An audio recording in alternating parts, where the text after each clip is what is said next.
suis Aboubakar Hassan Bello, je suis le coordinateur régional TLP d'IFA. Notre coordination elle a été installée par la coordination nationale il y a donc un an de cela. Elle compte 5 membres.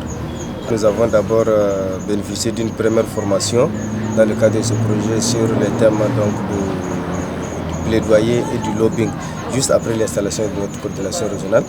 La deuxième formation que nous avons bénéficiée, c'est sur les outils de communication sécurisés. Et ensuite, ce n'est pas une formation, nous avons fait une conférence publique sur la citoyenneté responsable. Elles ont été d'une grande utilité pour nous parce qu'elles ont amélioré nos compétences, particulièrement en plaidoyer et en lobbying.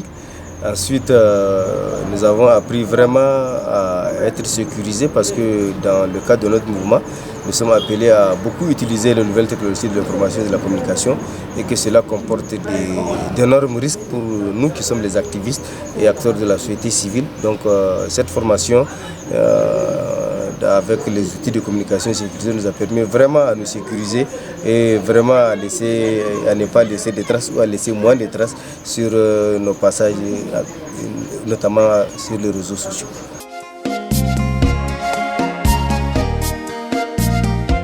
Nous avons mené beaucoup d'activités dans le cadre de ce projet, dans notre antenne de DIFA.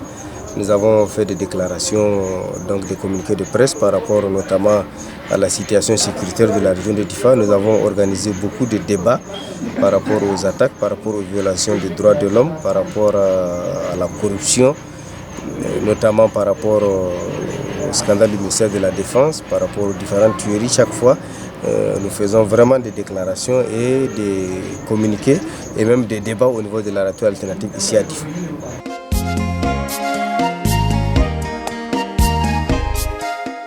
De façon générale, en tout cas, nous avons une appréciation positive du projet parce que nous avons bénéficié de beaucoup dans ce projet, notamment en termes de renforcement des capacités, mais même également en termes de partenariat, parce que ces formations nous ont permis de nouer des partenariats avec d'autres organisations avec lesquelles nous poursuivons les mêmes objectifs, mais également cela a permis notre coordination d'être beaucoup plus visible et beaucoup d'être présente sur le terrain, notamment de défense des droits de l'homme, de la lutte contre la corruption et du contrôle citoyen, vraiment de l'action publique par rapport surtout à la promotion de la démocratie.